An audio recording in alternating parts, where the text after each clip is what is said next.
आप सभी का स्वागत है दोस्तों। आप सब कैसे हैं कमेंट बॉक्स में जरूर बताइएगा। और दोस्तों एक टिनिया छठ का गाना लेके आए हैं। अगर हमारा गाना आप लोग को अच्छा लगेगा कमेंट बॉक्स में जरूर बताइएगा। और कमेंट बॉक्स में ये भी बताइएगा ये व्रत के बारे में कौन जानता है और ये व्रत किसके यहाँ होता है, कहाँ कहाँ होता है, कमेंट बॉक्स में जरूर बताइएगा।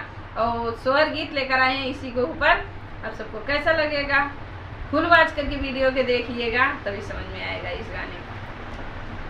मचिया ने बैठल सासू बाहू आया रज कर बाहू आया रज कर हो सासू दरी दे तू चटकी चुनरिया सागर बापे जाले सागर बापे जाई बेहो सासू दरी दे तू चटकी चुनरिया सागर बापे जाई सागर बापे जाई तेहो सासू त बोलाहू ना पावे ननद हसी बोलै ननद हसी बोलाई हो भौजी तोहरे तो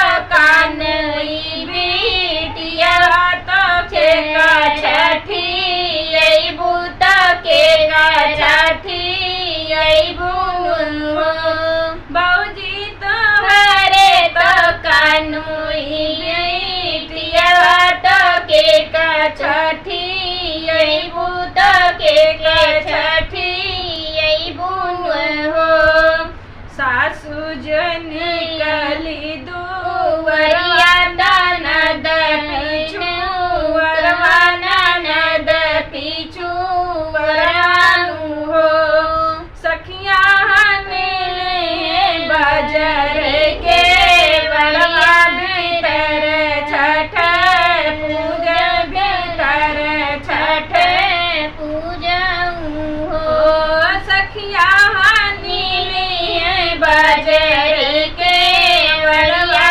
भीतर छठ पूजा भीतर छठ पूजाई हो हमें खोदली सागरवा तो भीतवा बनाए तो भीतवा बनाई न हो सखिया माटिया के बनाई पुतरवा तो मुँहा बांधो आवे तो कजरा लगावे तो कजरा लगावाई हो सखिया माटिया के बनाई पुतरवा तो मुँहा बांधो आवे कजरा लगावे कजरा लगावाई हो मुहवा धोवत के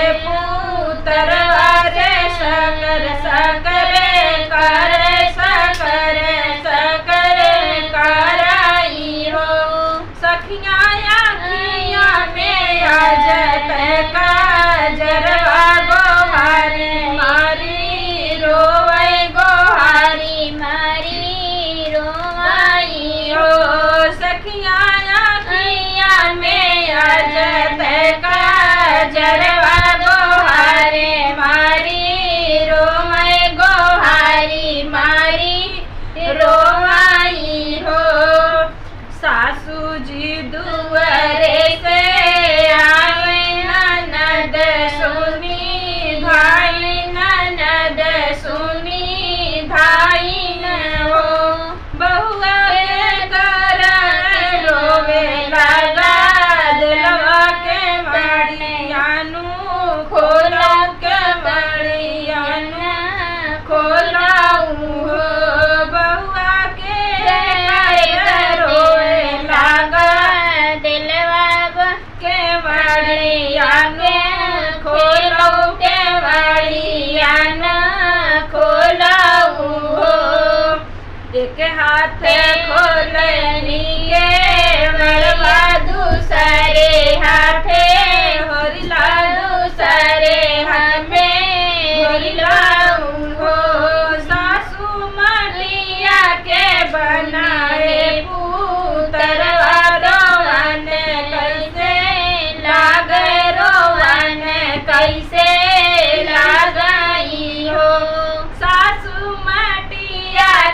रोवन ए पुतरवा रोवन कैसे लागे रोवन कैसे लागई हो। इतनी बचन सुनी सासु तपट न लूटावे तपट न लूटावई हो। नंदी जोरी जोरी गावली सोहर वाला अंगनवा में नाचया अंगनवा में नाचई हो।